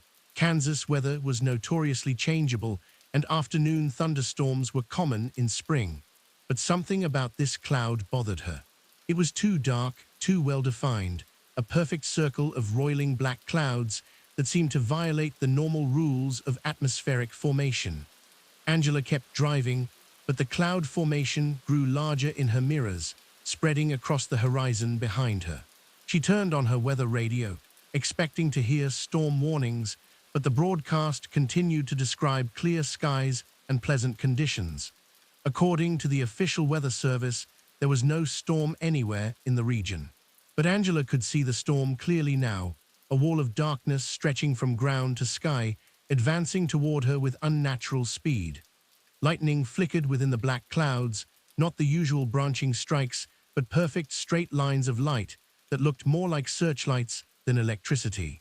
The wall was maybe 10 miles behind her and closing fast. Angela increased her speed, pushing her truck above the speed limit, something she rarely did. But the storm accelerated too, matching her pace exactly. When she slowed, it slowed. When she sped up, it kept pace.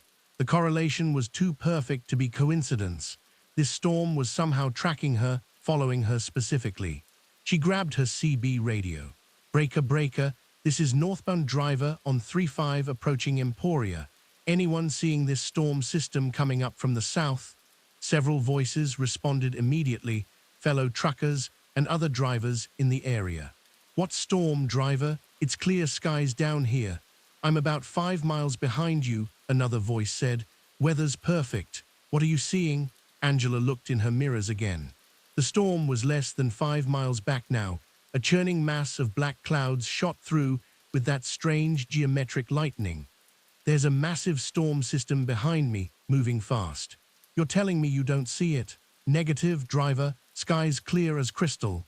Angela's hands were shaking on the wheel. Other drivers in her immediate vicinity couldn't see the storm that was obviously bearing down on her, which meant either she was hallucinating or the storm was somehow specific to her, visible only to her, targeting her for reasons unknown. The storm caught up to her just south of Emporia. One moment she was driving in sunshine, and the next she was plunged into darkness, so complete her headlights seemed to make no impression on it. Rain hammered her truck with impossible force, each drop hitting like a bullet. Her windshield cracked, spiderwebbing across her field of vision. Her wipers, even on maximum speed, made no difference. She couldn't see the road, couldn't see anything but blackness and the strobing of that geometric lightning. Angela slowed to a crawl, her hazard lights flashing, trying to stay on the road by feel. Her instruments went haywire, needles spinning, digital displays flickering between numbers and random characters. Her GPS showed her location jumping around wildly, placing her in Kansas 1 second and Alaska the next. The wind hit her truck from all sides simultaneously, which was meteorologically impossible. Angela felt her trailer lift slightly, felt her wheels losing traction. She was going to blow over, going to end up on her side on the highway, and nobody would believe it was because of a storm that only she could see. Then, as suddenly as it had begun, the storm released her. The darkness lifted, the rain stopped, and Angela found herself driving on a perfectly dry highway under clear skies. In her mirrors, the storm had retreated about a mile back, maintaining that distance, no longer advancing but not disappearing either. It sat on the horizon behind her like a predator watching its prey, waiting. Angela pulled into the first truck stop she saw, her entire body shaking. Her windshield was still cracked, physical proof that something had happened, but otherwise her truck showed no signs of the battering it had just endured. She got out and walked around, checking for damage, and found other truckers staring at her windshield. "What happened there?" one asked. "You hit a bird. You didn't see the storm?" Angela asked. "You didn't see what just came through?" The truckers exchanged glances. "Lady, it's been clear all day. Whatever cracked your windshield, it wasn't weather." Angela looked south, back the way she'd come. The storm was still there, hovering on the horizon, visible to her, but apparently to nobody else. It waited, patient and implacable. She went inside the truck stop and tried to calm down, drinking coffee with hands that still trembled. She couldn't drive north with that thing following her, but she couldn't stay here forever either. She had a delivery deadline, a schedule to keep, and somehow she knew that the storm would wait as long as necessary. It had chosen her for reasons she didn't understand, and it wasn't going to let her go. Angela decided to try an experiment. Instead of continuing north toward Omaha, she took Highway 56 heading west, changing her route completely. The storm followed, maintaining its distance, adjusting its position to stay directly behind her.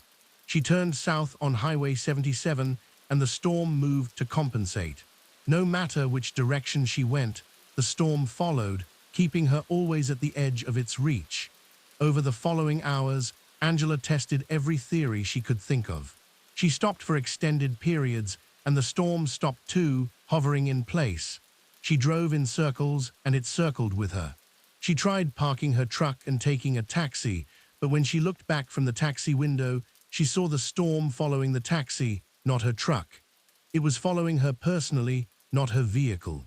As evening approached, Angela was no closer to understanding or escaping. She'd driven hundreds of miles in random patterns across Kansas, burning fuel and time, getting nowhere. And the storm never tired, never dissipated, never stopped following. Several times it had surged forward, catching her in its darkness, battering her with rain and wind and lightning, only to release her and retreat to its watching distance. Desperate for answers, Angela searched online for similar experiences. She found scattered reports, mostly dismissed as hoaxes or hallucinations, of personal weather phenomena, storms that followed specific individuals, fog banks that appeared only to certain people, rain clouds that soaked one person while leaving everyone around them dry. The reports were rare and unverified, but they all described the same essential experience. Whether that shouldn't be possible, that targeted individuals for unknown reasons. One account, posted by someone in a paranormal forum, suggested that these phenomena were related to some kind of atmospheric sensitivity, that certain people could somehow attract or generate localized weather patterns through unknown mechanisms. Another theory proposed that these were interdimensional phenomena, entities from elsewhere that took the form of weather in our reality. None of the theories offered solutions for making the storm stop. As night fell, Angela made a decision. She couldn't outrun the storm, couldn't escape it, couldn't make it stop following her, but she could complete her delivery. She turned back toward Omaha, the storm still hovering behind her, and drove through the night. The storm seemed content to follow at a distance as long as she kept moving. It was only when she stopped or slowed significantly that it would surge forward. Angela drove straight through, not stopping for anything but fuel, and even then only at truck stops where she could keep her truck visible while she ran inside. Each time she stopped, she felt the storm's impatience, saw it edging closer, the lightning intensifying. It wanted her to keep moving, to keep running, but toward what? Away from what? She couldn't tell. She reached Omaha at dawn, the storm still behind her. She made her delivery at the warehouse, the loading dock workers completely oblivious to the churning mass of black clouds visible over Angela's shoulder. "Nice day," one of them commented, looking up at the clear morning sky. Angela just nodded, unable to explain. With her delivery complete, Angela faced a new problem: where to go next. The storm was still there, still following. She couldn't go home to her family like this, couldn't risk leading this thing to her doorstep. She took a job hauling livestock to Denver, then another hauling electronics to Phoenix, then another to Seattle. She became a nomad, constantly moving, the storm always following at its fixed distance behind her. Days turned into weeks. Angela lost track of time, lost track of distance. She existed in a strange liminal state, always driving, always aware of the storm in her mirrors. She stopped trying to explain it to other drivers.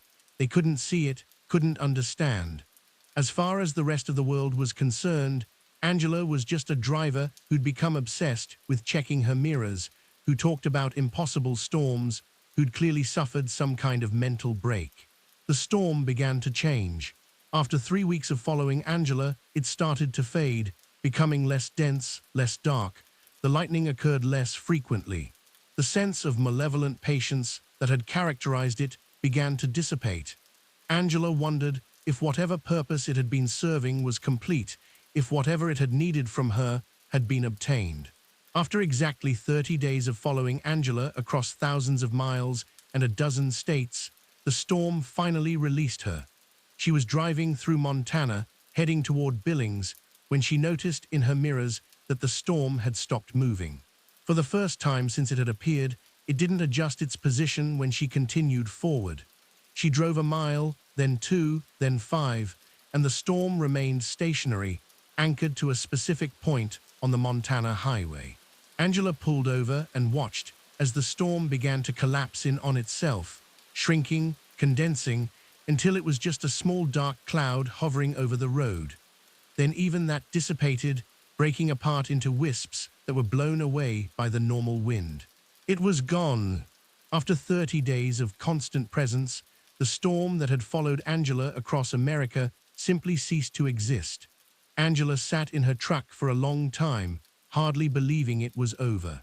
Her body felt wrong, too light, like she'd been carrying a heavy weight for so long that its absence felt like floating.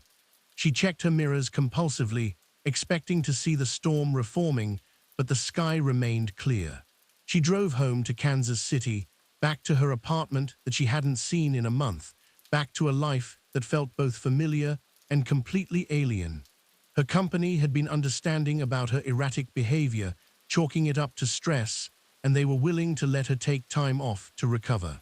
Angela accepted, knowing she needed to process what had happened. She never figured out why the storm had followed her. Whether it was a natural phenomenon she didn't understand, something from another dimension, or a product of her own mind somehow made manifest. She researched obsessively, but found no answers. The storm had appeared, had followed her for exactly 30 days, and then had disappeared. That was all she knew. Angela eventually went back to driving, but she was never the same. She constantly watched the sky, always aware of cloud formations, always alert for the first signs of that unnatural darkness. And sometimes, on clear days when she should feel safe, she'd catch a glimpse in her mirrors of shadows that shouldn't be there, hints of storm clouds on otherwise perfect horizons. The storm might have released her, but the possibility of its return never did. She wondered how many other drivers were out there right now, being followed by weather that only they could see, pursued by storms with purposes unknown. and she wondered what those 30 days had really been about, what the storm had been doing while it followed her, and whether something had changed in her during that time that she simply couldn't perceive. The highways felt different now, less solid, less reliably real. Angela drove them anyway, because it was what she knew, but she never forgot that reality was thinner than it appeared, that impossible things could happen, and that sometimes the sky itself could develop intentions and follow you across thousands of miles for reasons that would never be explained. Story 8, The Duplicate Route. Kenneth Morrison had been driving the same route for 11 years, hauling automotive parts from Detroit to Indianapolis and back 3 times a week. He knew every mile of Interstate 69, every exit, every truck stop, every curve and hill. The route was so familiar it had become automatic, his hands steering and shifting gears while his mind wandered or listened to podcasts. Kenneth prided himself on this expertise, on being able to drive his route efficiently and safely while barely having to think about it. But in January of 2023, Kenneth's familiar route duplicated itself, and he found himself driving a version of Interstate 69 that was identical to the original in every way except the one that mattered most. It happened on a Tuesday afternoon, during what should have been a routine return trip to Detroit. Kenneth had loaded up in Indianapolis around noon, grabbed his usual sandwich at the usual truck stop, and merged onto Interstate 69 heading north. Everything was completely normal for the first hour. He passed the same landmarks, saw the same roadside businesses, listened to the same radio stations. Nothing felt different. Then, just north of Fort Wayne, Kenneth noticed something odd.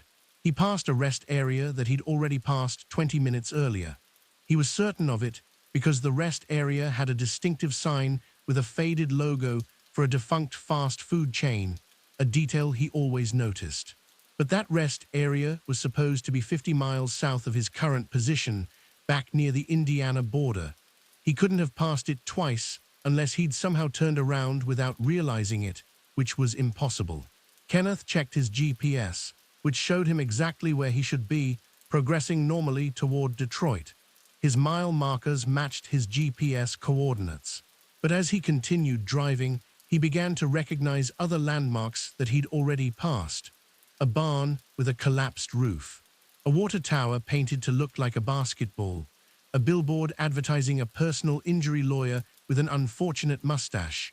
All of them appeared twice, once in their correct location and then again, exactly the same, 50 miles further north. At first, Kenneth thought he was experiencing déjà vu, that feeling of having seen something before. But this was different. These weren't vague impressions or similar-looking structures. These were identical, down to the smallest detail.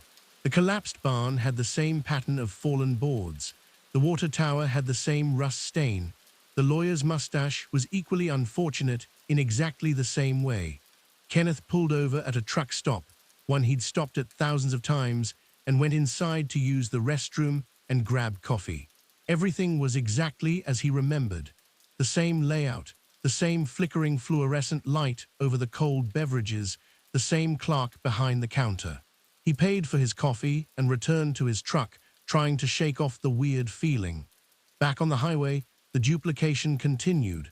Every landmark appeared twice. Every exit sign repeated itself exactly 50 miles later.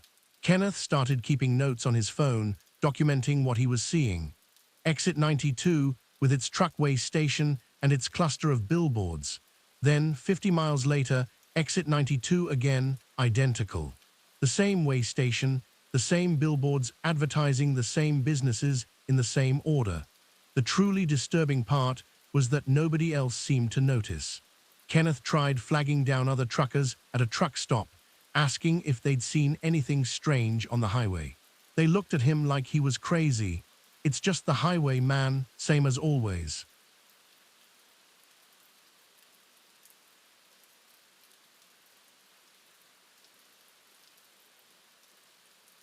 But it wasn't the same.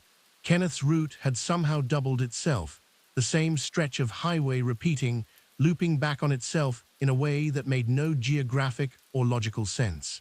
His GPS insisted everything was normal, showing him progressing linearly toward Detroit. But Kenneth's own eyes told him he was driving through the same territory over and over. As the afternoon wore on toward evening, Kenneth realized the duplication was getting worse. Now landmarks were appearing 3 times. The collapsed barn showed up at its original location, then 50 miles north, then another 50 miles beyond that. The highway was replicating itself, stretching, creating copies of everything along its length. Kenneth called his dispatcher, trying to explain what he was experiencing.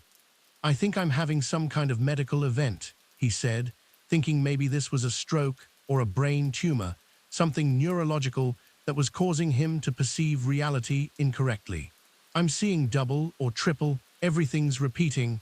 Pull over and rest," the dispatcher advised. "If you need medical attention, find a hospital. Don't drive if you're impaired." But Kenneth wasn't impaired, or at least he didn't think he was. He felt fine physically. It was reality that was impaired, reality that was malfunctioning. He pulled over again, this time at a rest area, and tried to think logically about his situation. Either he was experiencing a medical or psychological problem, or something was genuinely wrong with the highway itself. He decided to test it scientifically. At the rest area, he found a newspaper in the vending machine, dated today with local news for Fort Wayne. He bought the paper and continued driving. 50 miles later, he stopped at what should have been a different rest area, but looked identical to the one he'd just left. He checked the newspaper vending machine. Same paper, same date, same headlines. He bought another copy and compared them. They were identical, down to a coffee stain on page 3. Kenneth's hands were shaking as he held the 2 identical newspapers. This wasn't a perception problem. The highway really was duplicating itself and everything along it, creating perfect copies that shouldn't exist. He kept driving because he didn't know what else to do. Detroit was supposedly only 40 miles away, according to his GPS. But when he reached what should have been Detroit, he found himself driving past landmarks from southern Indiana instead. The highway had looped completely, bringing him back to territory he'd passed hours ago. He was driving in circles, but circles that felt like straight lines, traveling on a highway that had somehow formed a Möbius strip of reality. Night fell, and Kenneth's fuel gauge began to drop. This, at least, was real and normal. Whatever was happening to the highway, his truck still consumed diesel, still required fuel to operate. He pulled into a truck stop to refuel, one he'd stopped at hundreds of times before, and tried to engage the attendant in conversation. "How long have you worked here?" Kenneth asked. "About 3 years," the attendant said. "Have you ever noticed anything strange about this highway? Anything repeating or looping?" The attendant gave him an odd look. "Strange how?" Kenneth tried to explain, but the words sounded crazy even to him.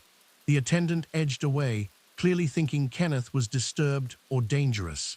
Kenneth paid for his fuel and left, feeling more alone than he'd ever felt in his life. He drove through the night, the duplicated highway stretching endlessly before him.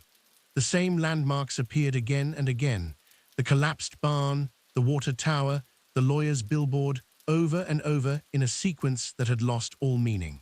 Kenneth's sense of distance and time began to break down. He'd been driving for 12 hours, should have been in Detroit and back halfway to Indianapolis by now, but his GPS still showed him somewhere in the middle of his route, making no real progress. Around 3 a.m., Kenneth saw another truck pulled over on the shoulder, hazard lights flashing. He slowed down, and as he passed, he saw the driver was him. Same truck, same trailer, same dent in the front bumper from an incident 2 years ago. His own duplicate stood beside the truck, looking at the engine, and as Kenneth drove past, the duplicate looked up and their eyes met. The duplicate's expression was one of pure desperation and despair. Kenneth accelerated away, his heart hammering. He'd seen himself, a perfect duplicate, stranded on the shoulder.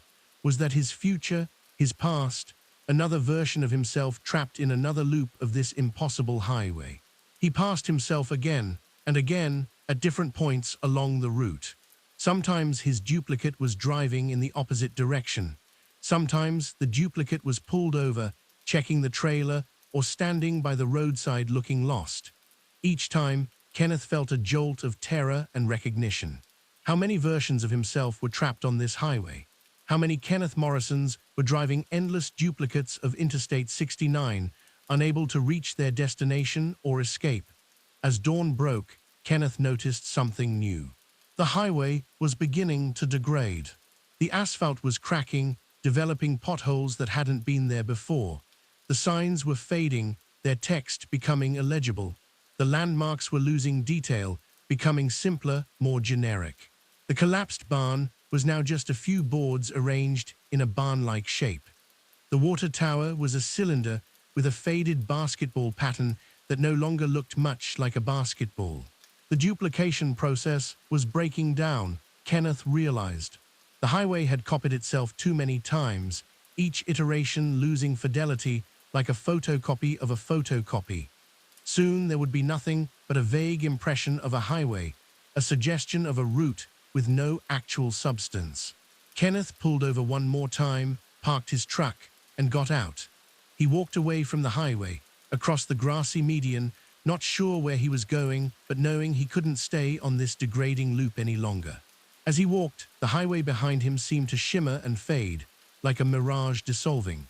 He walked for what felt like hours across empty fields that had no features, no trees or buildings, just endless flat grass under a sky that was neither clearly day nor night. Then, abruptly, he pushed through something that felt like a membrane, a barrier he couldn't see but could feel, and found himself standing on the shoulder of Interstate 69. A real Interstate 69, solid and substantial, with normal traffic flowing past him. Kenneth's truck was parked on the shoulder 20 feet away, exactly where it should be, as if he'd never left it. He walked to his cab, climbed in, checked his GPS. He was exactly where he should be, just north of Fort Wayne, having lost only 15 minutes according to the clock. But his fuel gauge showed he'd burned through nearly a full tank. His odometer had advanced by 400 miles, and his logbook showed 12 hours had passed, even though his clock insisted otherwise. Kenneth drove the rest of the way to Detroit in a daze. Everything was normal now, blessedly normal. Landmarks appeared only once, in their correct locations. The highway flowed linearly from point A to point B, as highways were supposed to. He made his delivery, then drove home, and when he reached his house, he sat in his driveway for a long time, just staring at his front door, hardly believing he'd made it back. He took a week off, calling in sick, trying to process what had happened. He'd been trapped in a duplicating highway, had driven through copies of reality that degraded with each iteration, had seen multiple versions of himself caught in the same loop. And he'd somehow escaped by walking away from the road entirely, by refusing to accept the loop as real. When Kenneth returned to work, he couldn't bring himself to drive Interstate 69. He requested different routes, even though it meant less convenient schedules and lower pay. His supervisor was confused by the change, but Kenneth was adamant. He would drive anywhere except his old familiar route. But sometimes, when he's driving other highways, Kenneth sees signs that suggest the duplication isn't limited to Interstate 69, a landmark that appears twice, an exit that repeats. Small inconsistencies that might be innocent coincidence, or might be the first signs that another highway is beginning to loop. And he wonders how many roads across America are quietly duplicating themselves, creating infinite copies that trap drivers in endless recursive journeys, and whether anyone else has noticed or escaped. Kenneth never drove Interstate 69 again. The route he'd known for 11 years, the road that had been as familiar as his own home, had become something else entirely. A trap, a loop, a highway that led nowhere but back to itself.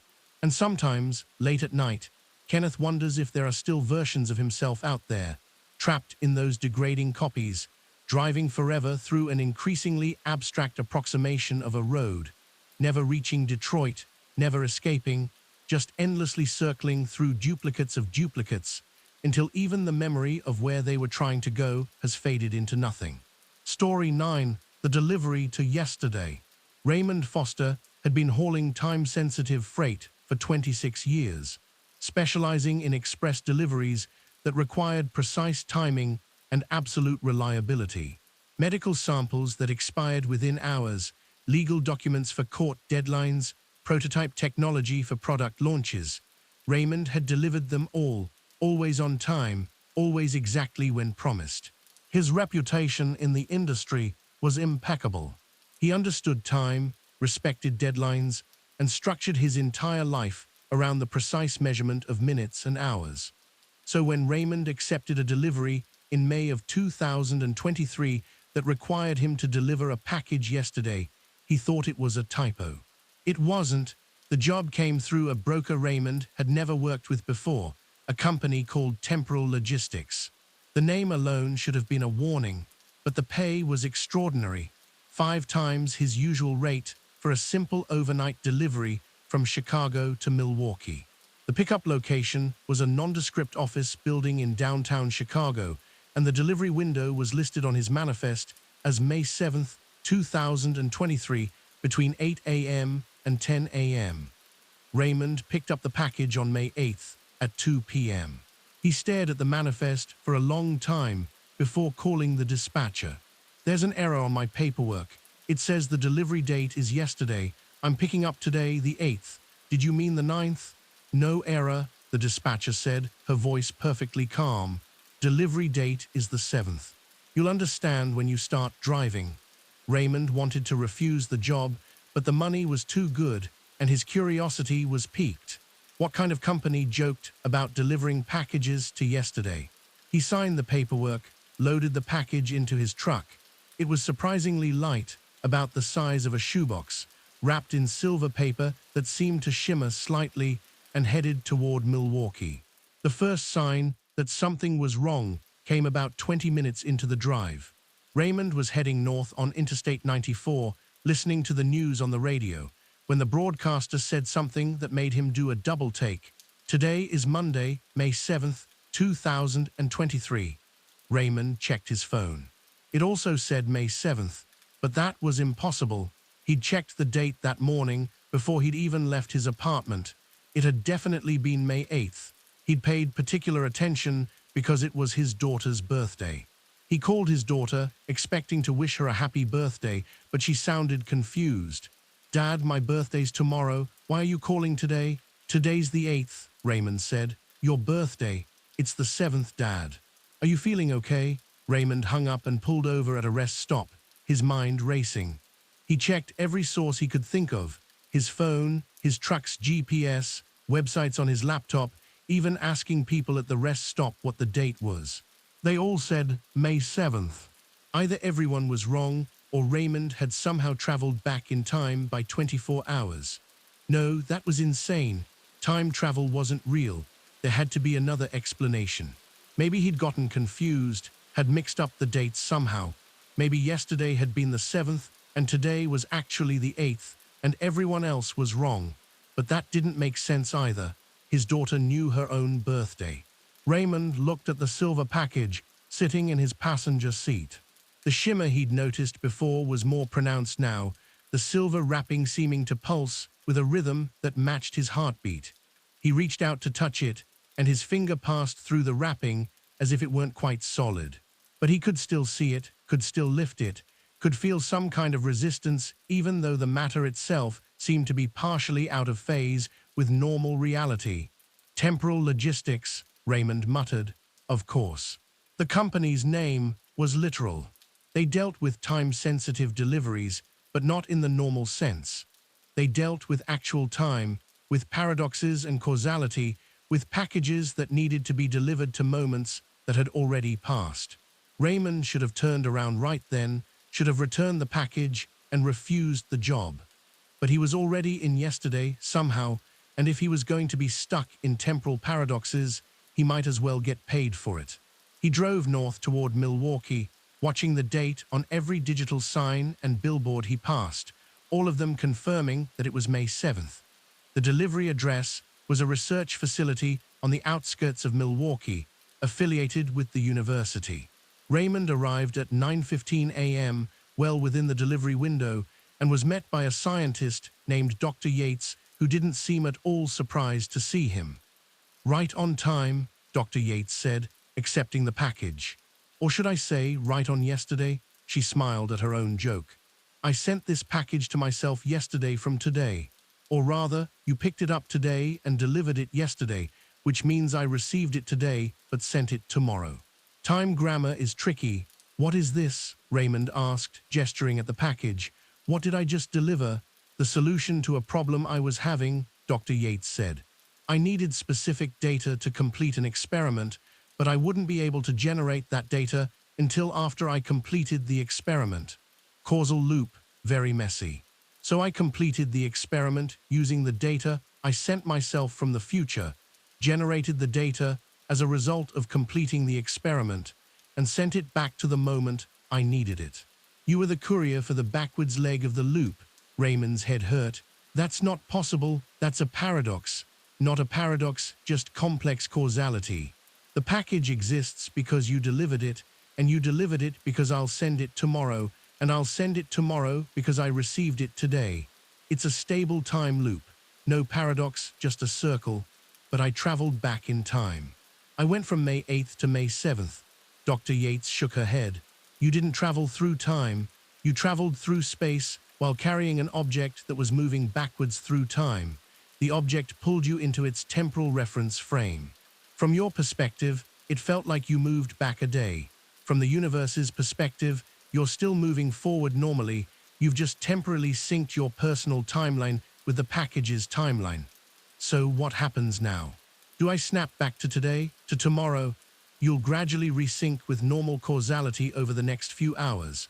By this evening, you'll be back in the normal time stream. Though there will be some confusion about where you were all day yesterday, since from everyone else's perspective, you'll have existed simultaneously in two different times. Raymond left the facility with more questions than answers and a profound headache. He drove back toward Chicago, but the drive felt wrong, like he was moving through thick syrup. Time was flowing strangely around him, sometimes seeming to move normally, other times feeling slow or fast. He passed landmarks that looked subtly different than he remembered, gas stations that hadn't been built yet, billboards for products that hadn't been released. When he stopped for fuel, the date on the gas station clock said May 8th. Then it flickered and said May 7th, then May 6th. Time was unstable around Raymond, his personal timeline not yet fully synced with consensus reality. He paid for his fuel, though the transaction failed twice before going through, some temporal mismatch between his credit card and the payment system, and continued south. By the time Raymond reached Chicago, it was May 8th again, at least according to his phone and every other device. He'd somehow experienced May 7th twice, once normally yesterday and once again today, and now he was back to the present that he'd left from. His logbook showed he'd made a delivery to Milwaukee on May 7th, but his memory insisted he'd picked up the package on May 8th. Both were true, simultaneously, creating a small wrinkle in his personal history. Over the following weeks, Raymond discovered other consequences of his temporal displacement. He had memories of May 7th that didn't match other people's memories of May 7th. In his version, he'd driven to Milwaukee. In everyone else's version, he'd called in sick and stayed home. Both timelines were equally real, both had happened, but they'd happened to slightly different versions of Raymond in slightly different universes, and now those versions had merged back together imperfectly. He'd also developed a strange ability to predict small events a few seconds before they happened. Not consistently and not with perfect accuracy, but enough to be noticeable.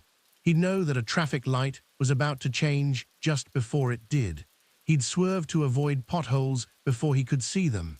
He'd answer questions a split second before they were asked. His temporal reference frame had been knocked slightly out of sync, and he was now experiencing moments fractionally before everyone else. Temporal logistics called again 2 weeks later with another job. Same extraordinary pay, same mysterious package, same delivery to a date that didn't match normal causality. Raymond refused. He wasn't risking another temporal displacement, another split in his personal timeline, another wrinkle in his history.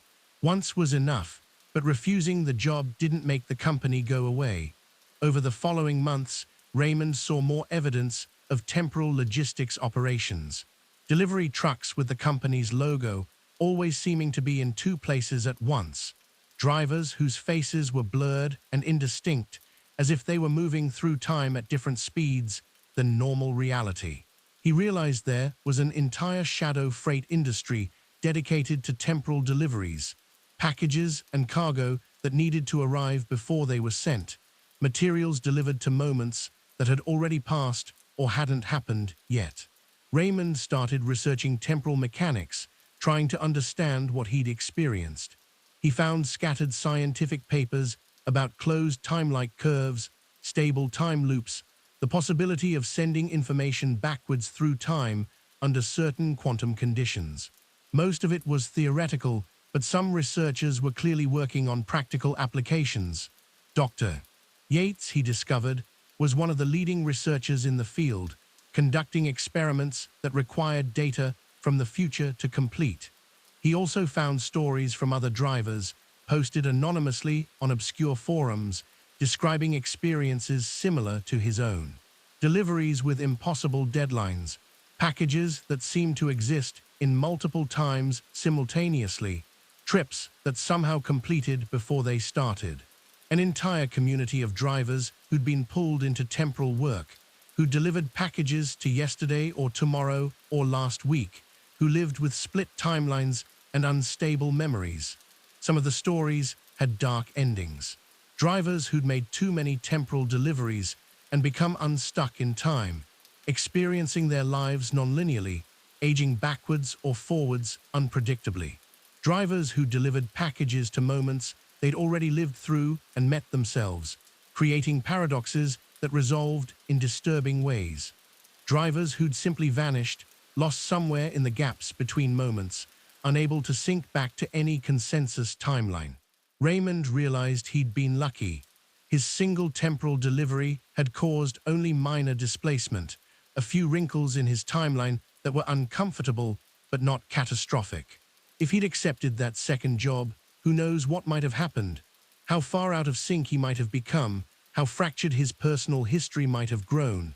But sometimes, late at night, when he was driving empty highways under starlit skies, Raymond wondered about the packages he'd refused to deliver. Urgent materials that needed to arrive yesterday, crucial information that would change the course of events, if only it could be delivered to the right moment. How many discoveries had been delayed or prevented because Raymond had refused to carry temporal cargo? How many time loops remained unclosed because he wouldn't complete the circle? He drove past temporal logistics terminals occasionally, always recognizing them by the shimmer in the air around them, the way time seemed to flow differently near their loading docks. He saw their trucks on highways, moving too fast or too slow, leaving trails that looked like time-lapse photography. He saw their drivers in truck stops, recognizable by the slight blur around their edges, the way they seemed to cast shadows in impossible directions. And Raymond wondered what his life would have been like if he'd said yes to that second job, if he'd embraced temporal delivery as a specialty rather than fleeing from it. Would he have become one of those blurred drivers, unstuck in time, experiencing moments out of sequence? Would he have learned to navigate causality the way he now navigated highways, finding routes through time as well as space? He'd never know because he'd made his choice. He would stick to normal deliveries, packages that moved forward through time at the standard rate, destinations that existed in the future rather than the past. But Raymond Foster would always know the truth that most people never learned. Time was not as solid as it seemed, causality could be bent, and somewhere on America's highways, there were drivers carrying packages to moments that had already passed, completing loops that existed outside normal causality, delivering cargo to yesterday and tomorrow and next week, keeping the time stream flowing even when it wanted to knot itself into impossible tangles. He delivered a package to yesterday once, and once was enough. But the memory of that silver shimmer, that feeling of moving backwards through time while his truck moved forward through space, would stay with Raymond forever. He'd touched something fundamental, had brushed against the flexible nature of causality, and that knowledge changed everything.